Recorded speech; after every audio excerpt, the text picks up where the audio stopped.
Taiwan. I'm Ethan Liu with 10 minutes of news from here in Taiwan and around the world. It is not just Taiwan's presidency on the line in January's elections. Voters will also pick the country's legislators, both directly and by party. Joyce then takes a look at how it works. When Taiwanese voters head to the polls in January, they won't just be electing the next head of state, but also its legislators, the people who pass national laws and control the president's budget.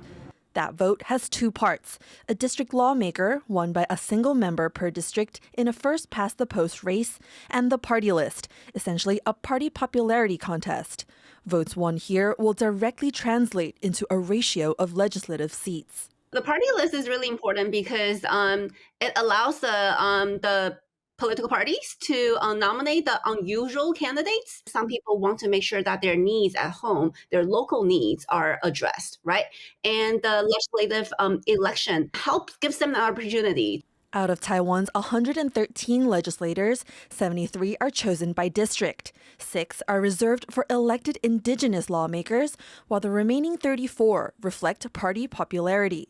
The more votes they secure, the more seats they can fill from their own pre-submitted rosters. The 3 biggest parties have seasoned politicians and lawmakers on their lists. As well as children's rights activists and academics, there are also more controversial figures, like President Tsai Ing-wen's 2020 election competitor, Han Kuo-yu.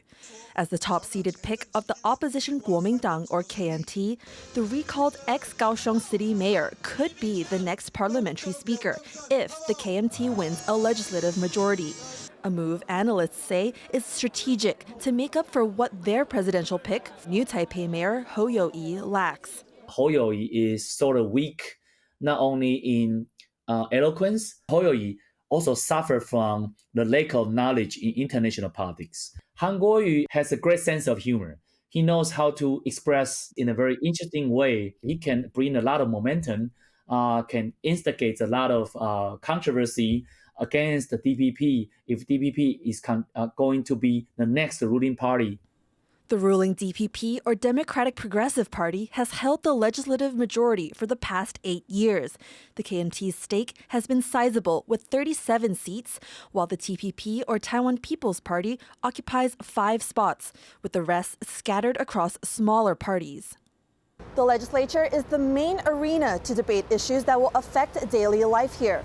And with Taiwan's top office often dominated by geopolitics, these lawmakers will be the ones most likely to hear and act on the domestic needs of the people, making the legislative elections just as critical as the presidential one. Justin Wu and Joyce Sun in Taipei for TaiwanPlus. China is cutting special tax treatment for a dozen Taiwanese chemical products. Beijing says it's retaliation for what it calls unfair Taiwanese trade restrictions on Chinese imports. The chemical products are currently covered by a 2010 bilateral agreement to reduce tariffs and trade barriers. The new rules will take effect January 1st, just 2 weeks before Taiwan's national elections. Taiwan's economics ministry says the move will have a very limited impact on local businesses. Surgeons in Taiwan have completed a rare double lung transplant. It comes amid a shortage of organ donations in the country. Reese Ayers has the story. For almost 10 hours, a team of surgeons worked on one of the most difficult procedures in medicine, a double lung transplant. One of fewer than 20 such procedures in Taiwan this year, doctors say this transplant was the only chance Mr. Lee had to survive. 慢性阻塞性肺病这一块，如果做的这个肺脏移植手术，可以显著的换了新的肺脏之后，那手术也顺利成功的话，那是可以显著改善他的生活品质。 Mr. Lee was fortunate on several counts. Organ donations are in extremely short supply in Taiwan, with waiting lists as long as 2.5 years. What's more, surviving the complex procedure is a challenge in itself. For Mr. Lee's son, his father's survival was a massive blessing. 感谢你们这2个半月以来对我父亲病情的照顾，只有体会过的人才知道你们付出了多少的心血。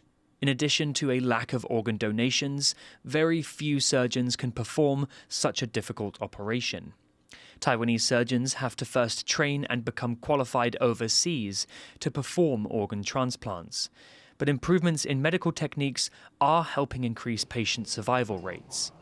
双侧的一个前开胸，我们手术视野会比较小，主要是对病人的疼痛跟恢复是比较好的。这也代表说我们有能力可以去做这样比较小伤口的一个手术。More than 5,000 people die of lung disease in Taiwan every year, making it the 7th leading cause of death in the country. And experts say that smoking accounts for over 70% of lung disease cases globally. Until Taiwan can source more organ donors and qualified surgeons, transplant success stories like Mr. Lee's will remain few and far between. Dolphine Chen and Rees for TaiwanPlus.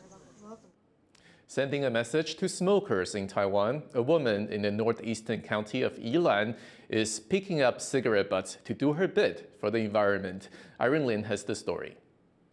Picking up one cigarette butt at a time, Jiang Yunqian is raising awareness of cigarette butt littering.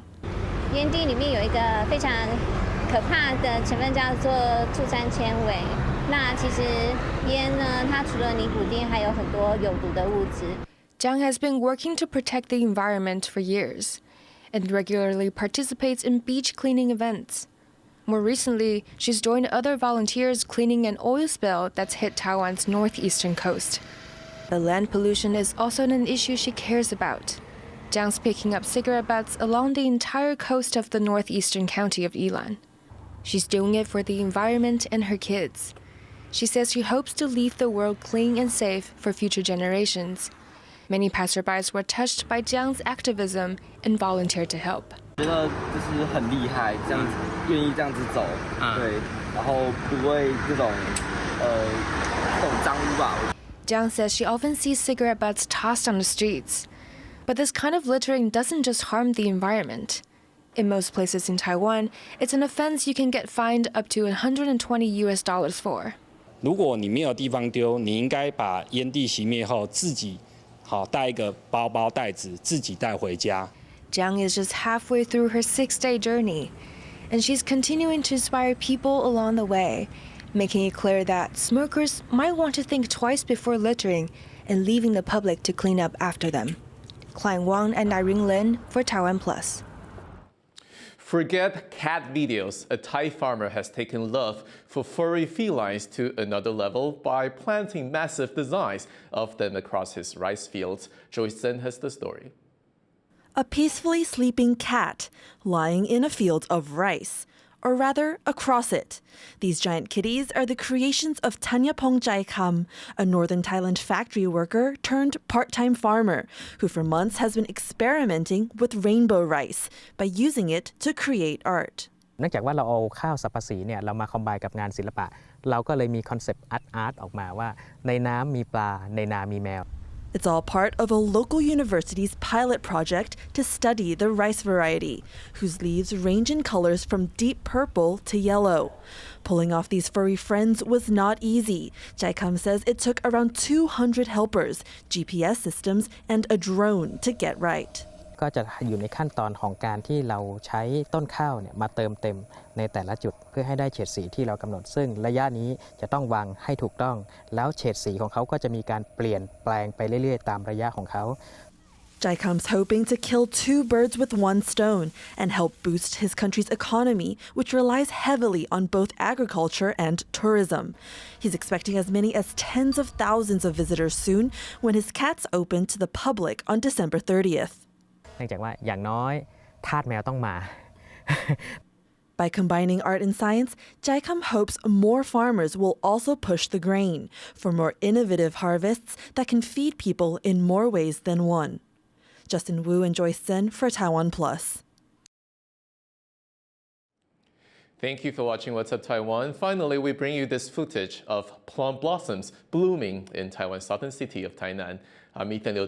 Take care, and I'll see you next time.